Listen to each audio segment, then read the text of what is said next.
Hola, ¿qué tal? La semana anterior empezamos a conversar con la doctora Lina Sinisterra, bueno, decirle a la doctora Lina Sinisterra porque es la gerente de la ANDI, pero con una mujer excepcional, con una historia tan valiosa, tan cálida, tan llena de valores por sus ancestros y por el reconocimiento que tuvo las dos familias que la alimentaron y la hicieron vivir en el mundo de hoy, y lo que ella le pueda seguir transmitiendo como heredera de esas historias a la ciudad, al departamento. Pero hoy vamos a seguir hablando entonces con la profesional, la gerente, que de alguna manera escribió una columna en el periódico El País, una columna sobre la confianza, confiar en la gente desde su posición de gerente de la ANDI en el Valle del Cauca. Y yo quiero explorar un poco esa historia. Lina, gracias por seguir aquí con nosotros y cuéntame cuál es la idea de la confianza, por qué hay que generar confianza. Gloria, pues mira, yo he entendido que el reto más grande que tenemos en esta coyuntura particular, tanto a nivel regional como nacional, y creo que esto tiene una escala mundial, tiene que ver con la construcción de esa confianza. Para mí es evidente que los valores democráticos se están cuestionando, por eso hay tanto cuestionamiento a las instituciones y por eso vos ves narrativas que pretenden atacar todos los cimientos que soportan un sistema como la democracia, que al final es el único sistema que nos permite ser libres. Entonces, cuando entré como con mi equipo a hacer una revisión, y también Bruce ha tenido conversaciones sobre esto a nivel nacional, de cuáles eran los elementos que jugaban un papel ahí, nos dimos cuenta que la construcción de confianza es fundamental. Y si vos entras a analizar cuál es la base a través de la cual cualquier relación humana se construye, pues la confianza es fundamental. El vínculo con un hijo, el vínculo con un amigo, el vínculo con tu pareja, con tus padres.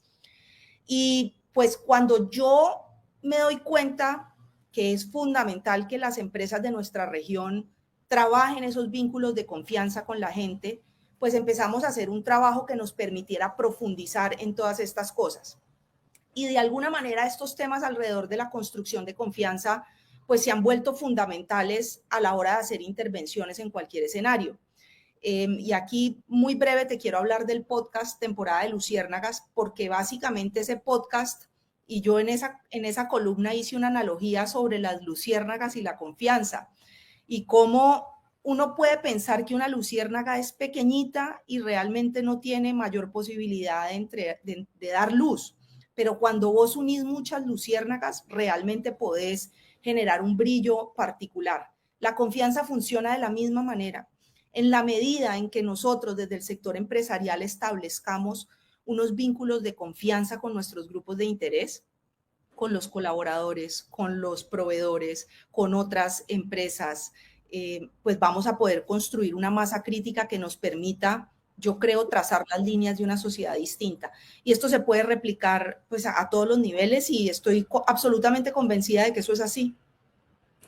Empoderar es empoderar a cada persona en la responsabilidad que tiene comunitaria, ¿no? Es decir, no solamente estar dependiendo qué hace el gobierno, qué hacen los de arriba, sino yo qué construyo a nivel personal con los grupos que me corresponde convivir. Así es, y en ese orden de ideas, por ejemplo, el trabajo con los jóvenes de nuestra región juega un papel fundamental, porque yo creo que tener conversaciones que permitan construir esos lazos de confianza, pues pasa necesariamente por ese elemento de vulnerabilidad que a veces uno siente que está tan machacado y que se usa tanto, pero tratar de entender cómo puede uno poner en práctica esos elementos alrededor de ser vulnerable para construir esos lazos de confianza.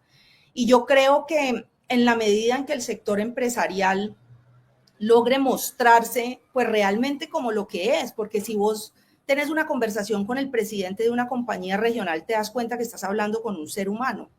Y cuando vos entendés que hay un ser humano ahí, la conversación se da de una manera distinta. Y pues a través de tener esas conversaciones de manera cercana, pues yo creo que lo que estamos es apostándole a construir esos lazos de confianza. Y en la columna en particular, cuando pues abordaba la importancia de trabajar este tipo de temas en nuestra juventud, pues pasa necesariamente por eso, por enseñarle a nuestros jóvenes que deben tener confianza en sí mismos y que esa confianza en uno mismo es un proceso de autoconocimiento y es un proceso porque eso no pasa de un momento a otro. ¿Por qué no confío? Entonces volteémonos al otro lado. ¿Por qué no confío? ¿Por qué pierdo la confianza? ¿En el otro decís? ¿Sí? ¿Por qué no confío? ¿Qué pasa en una comunidad, en una familia? Cuando no confío, ¿por qué pierdo ese gesto de confianza? ¿Por qué ya no puedo confiar en ti? ¿Por qué? Pues mira, yo siento que ha habido una coyuntura y en comunicación uno, pues si lo hablamos desde el mundo empresarial, cuando vos dejas un vacío comunicacional y dejas de contar lo que estás haciendo, pues ese vacío comunicacional lo llenan otros. Y por alguna razón se ha construido una narrativa alrededor de una serie de elementos que rodean la empresa privada que no son ciertos. Y yo creo que eso nos ha generado pues un desbalance a la hora de interactuar con esos grupos de interés y realmente la manera en que uno puede construir esos lazos de confianza tiene que ver con pararse en el panorama con honestidad. ¿Quién soy? ¿Qué tengo para dar? ¿Y qué puedo darte? Y entender muy bien qué estás esperando de mí. Solo cuando uno tiene esa conversación de manera sincera, pues puede construir un proceso de diálogo que le permita realmente llegar a un lugar distinto. Pero me bajo los guantes y no ando con los guantes puestos. Bajo los guantes y no ando con los guantes puestos. Sin duda, pues es fundamental eso. Cuando una persona tiene la posibilidad de sentirse segura, pues yo creo que transmite algo distinto al miedo. Y si yo en una comunidad con la que me relaciono, pues realmente puedo construir conversaciones que permitan transmitir mayor esperanza, mayores posibilidades en el futuro, pues es mucho más factible construir confianza. Ahora, hay un tema que yo creo que es bien importante destacar y es en estos temas de construcción de confianza el papel que están teniendo las redes sociales, porque cuando vos empezás a mirar de qué manera se mueven las noticias en las redes sociales, te das cuenta que aquellos mensajes que transmiten rabia son los mensajes que normalmente se multiplican en redes sociales. Es como si, es como un malestar que rápidamente coge dinámica en las redes sociales y ahí es donde yo creo que de alguna manera estamos perdiendo la batalla y por eso es tan importante, pues no sé, uno empezar a construir ese tipo de relaciones en el uno a uno, entonces con las empresas, ir a tus colaboradores y tener esas conversaciones con ellos.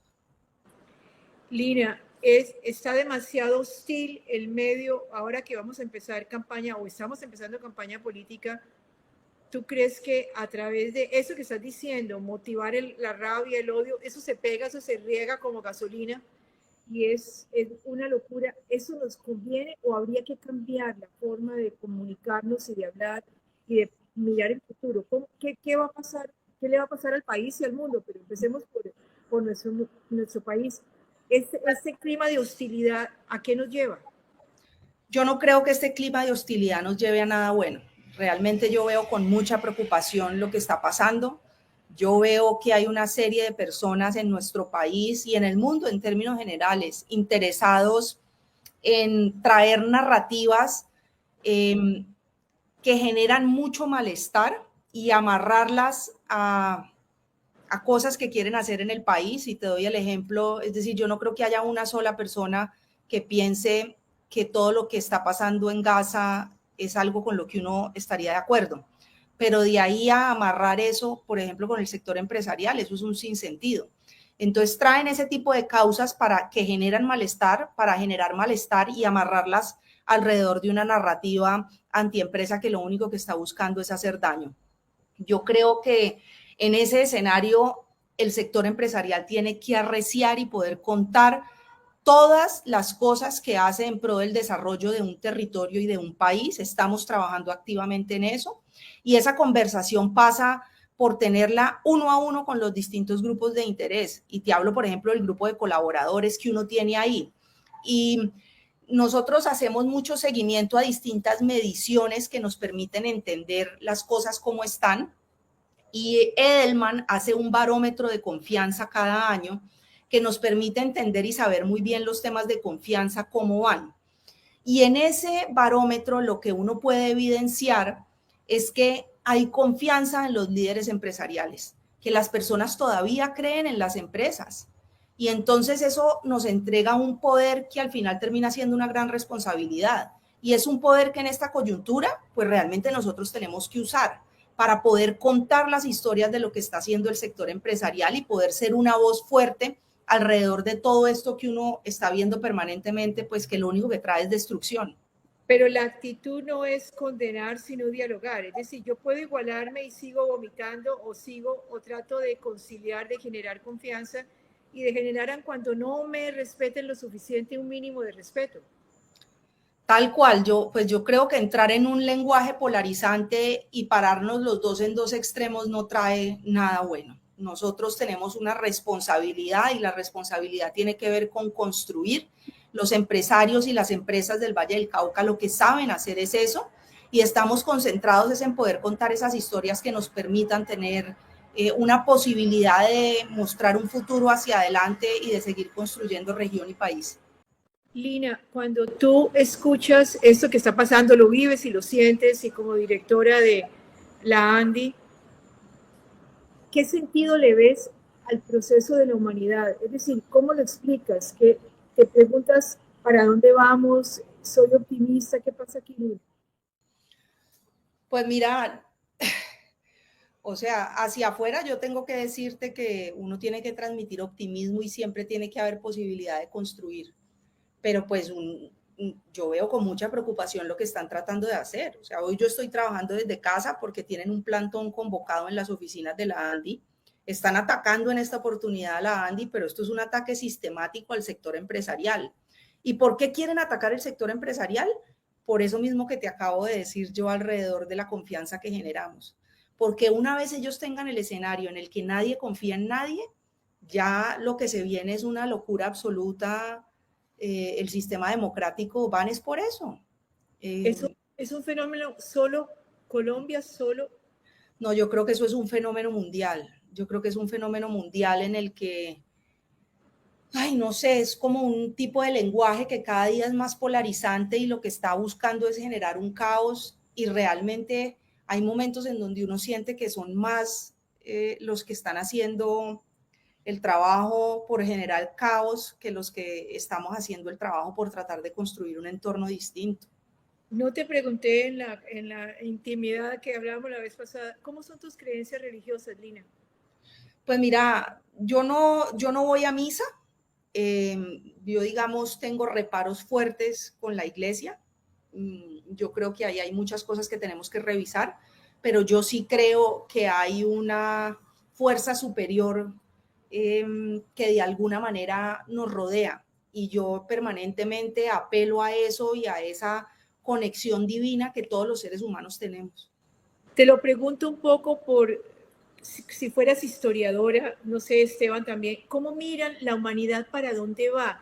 ¿Esto tiene algún sentido? ¿Estamos aprendiendo? ¿La Tierra es un planeta de pasantía?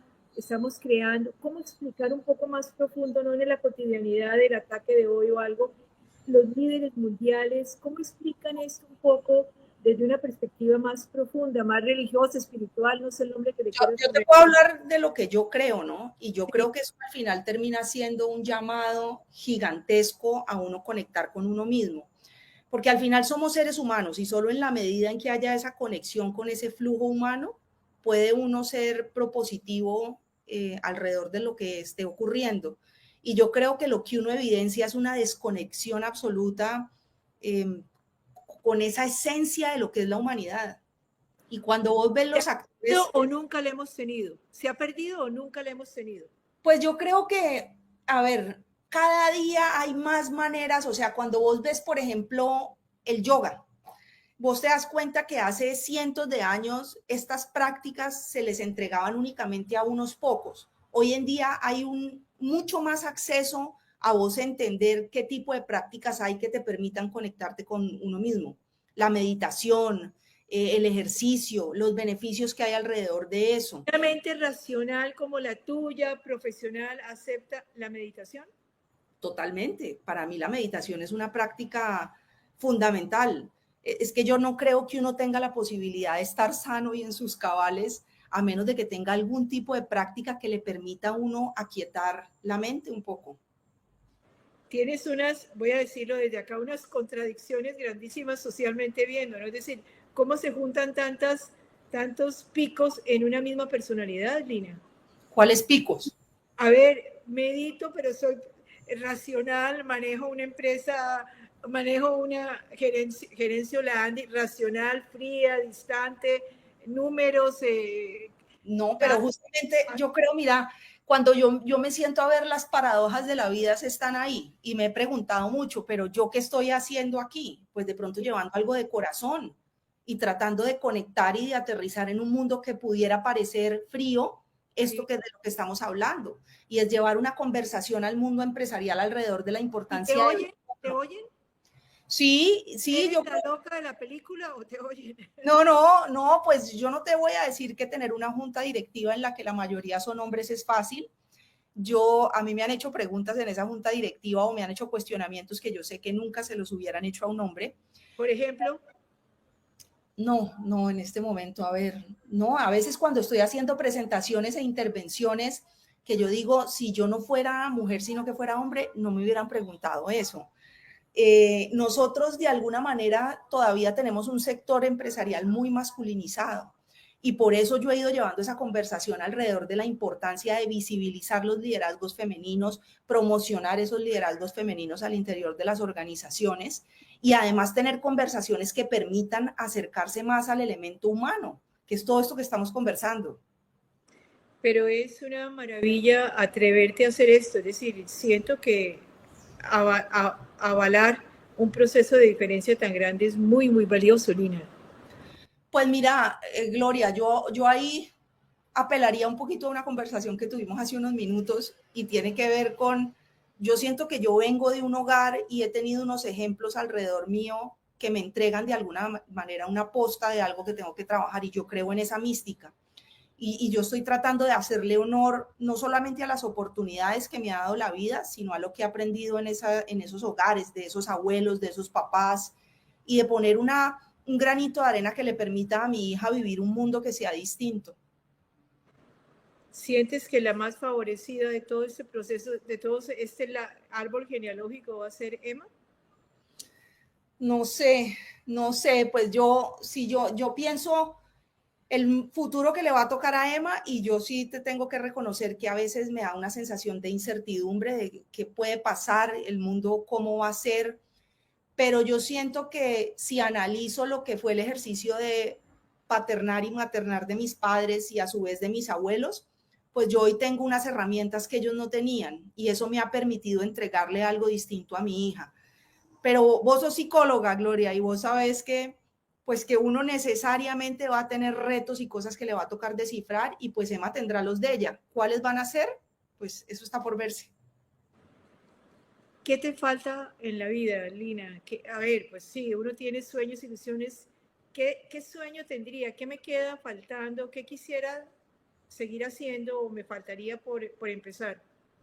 Pues Gloria, yo tengo 44 años, yo me siento en una etapa muy precoz de mi vida, siento que me falta mucho por hacer todavía. Yo estoy convencida de que el ejercicio vital tiene que ver con ir recogiendo todos los pedacitos del alma que uno ha ido dejando regados en distintos momentos, experiencias que han sido tristes, felices, dolorosas, poder integrarlas y apalancarse en ellas. Y ese es el proceso de autoconocimiento personal.